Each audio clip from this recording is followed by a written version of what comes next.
met her in the fall. He took her to a movie, and when they done it all, he took her. Hello and welcome to the Fabulous Picture Show. I'm Amanda Palmer. This week we're joined by award-winning filmmaker Asif Kapadia as we have a special screening of his chilling and some might even call freaky new film, Far North. Sean Bean and Michelle Yeoh learn that in the far north it's icy and it's dicey. Also on the show, Hugh Jackman gets all warm and mushy about his director, who's a passionate lover of filmmaking. And later, Vous mettez tout le temps des noms de plateaux, ceci. one of France's hottest films in years. But first, what happens when a documentary maker puts his subject on a pedestal, then climbs up there and joins him? Well, it's called Maradona by Kusturica. The warning comes in the title. It is called Maradona by Kusturica. So if you're interested only in the Argentinian that many consider the greatest footballer ever, you might not appreciate all the Mr. Director tries on hats in Buenos Aires. Do I look like tango? Yeah. Yes, tango. You occupy too much room in this film. It's almost a film on Kusturica. No. Yes. Yes, I do, but I have a reason for this. There were times when I couldn't find Diego in Buenos Aires. So without me, this film wouldn't be finished.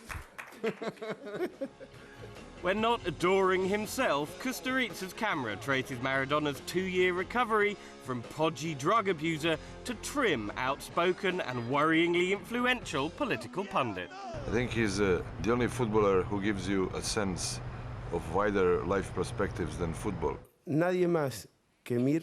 Nobody but Emir has been able to penetrate my heart and tell my experiences. Fucker, Vasca! Big fucker!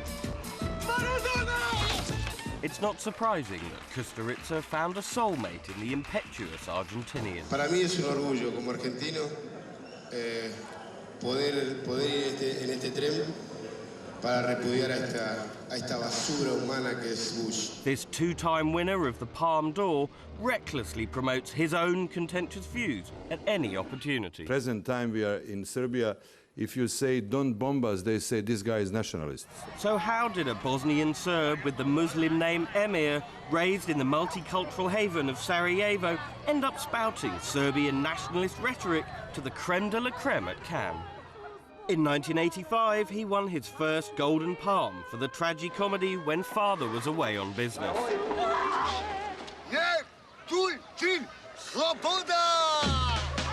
Visually exuberant, musically fortified romps like Black Cat, White Cat hoisted his profile even higher.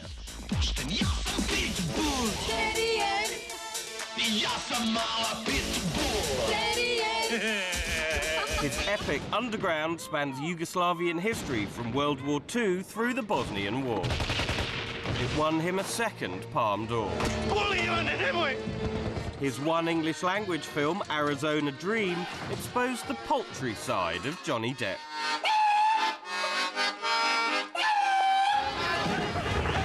When Kusturica employs his incomparable visual panache, his fearless shambolic anti-heroes, and his rousing Slavic music, he's good as gold.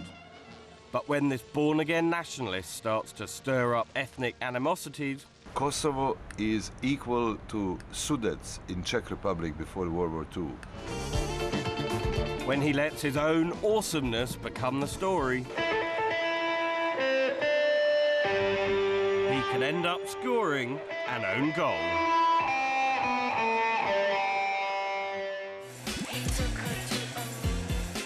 Australian director Baz Luhrmann's grand operatic style has led to 3 international hits in 3 attempts. But his films have never been particularly Australian. Well, you can't say that about him anymore. Japan sweeps the South Pacific, heading toward Australia. On the brink of World War II, an English aristocrat arrives in cattle country, the Northern Territory, where men are men. She won't even last a week. G'day, love. Nicole Kidman's Lady Sarah wants to rescue her struggling cattle station and finds an unlikely partner in Hugh Jackman's Drover. Welcome to Australia. I've actually never heard your Australian accent before. Oh, really? No, Really? it's weird. I'm kind of bowled over a little bit here. Who is that guy? Who is this Hollywood star? Take my advice, lady. Grab King Carney's offer and go the hell back to England as quickly as possible. That way, you'd make everybody happy, especially me. The first time I've really had my own accent in a film for 10 years. In America, they say, I know you're not really Australian. That's just a way to get work here, because it seems like only Australians are getting work in Hollywood. But there is an Australian mafia now, which you are very much part of. Mm. My name is Maximus Decimus Meridius. Beautiful. You want to get out of here? You talk to me. We have meetings every 2 weeks. And yeah, I think it's now known that we run the studio system. Would you like to work in Hollywood? I'm in there. I can make it happen. All right, I'll write your letter. Action, big breath in and... One of the Aussie Mafia's godfathers is writer-director Baz Luhrmann. He goes like this, he's singing, then the fish comes up. Ah. Since his debut with Strictly Ballroom, Luhrmann's highly stylized theatrical brand of filmmaking has turned a young Leonardo DiCaprio into a bona fide Romeo. Juliet is the sun. And taken his muse, Nicole Kidman, A real actress. to the height of glamour. And now it's Brandon Walters, who'd never acted before.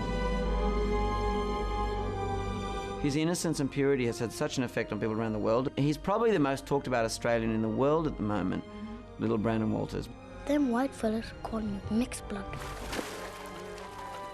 Half caste. Creamy. I belong no one.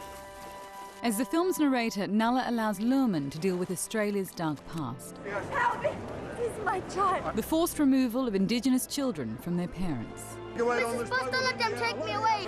I will come find you, whatever happens, whatever it takes. We'll be together again, I promise. I believe you, Mrs. Boss. Between 1860 and 1970, at least 100,000 of the so-called stolen generation were sent to be re-educated into white society. And this year, Australia's new Prime Minister said what no previous leader ever had. On behalf of the Government of Australia, I am sorry. I know, particularly being an Australian, that we had to wait a very long time for a formal apology.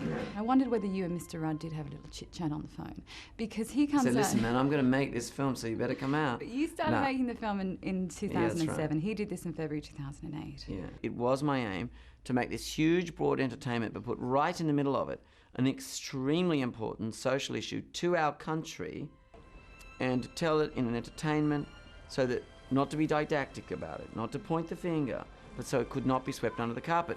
Sarah, I'm as good as black to that mob up there. And I mix with dingoes, not duchesses. It's no secret that Russell was supposed to play this part originally. Were there any challenges there? Oh, coming in like off the bench? Yeah, coming in off the bench. Coming off the bench is, for me, has been pretty much the mark of my career. Same thing happened with Wolverine.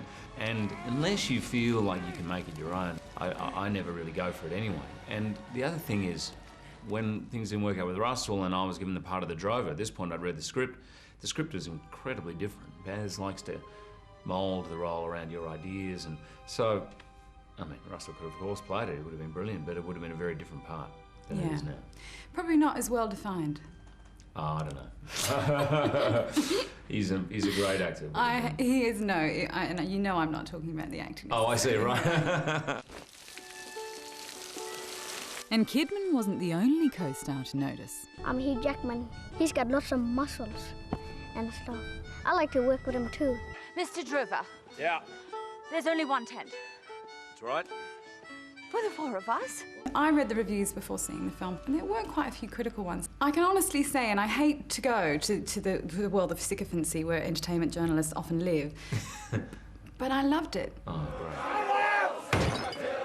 No women. Ladies lounge next door. Some people like it, some don't, but I think Baz deliberately pushes the edges a little bit. And I think that's what I love about it. Baz is a passionate lover. He does everything from his heart. I'm glad you could cut that in a really bad way for me. He's a passionate lover. Lover of film and storytelling. He's passionate. So he's a passionate lover. Passionate film. You're right. You're a good bloke. Thanks, man. Nice to meet you. Nice to meet you too.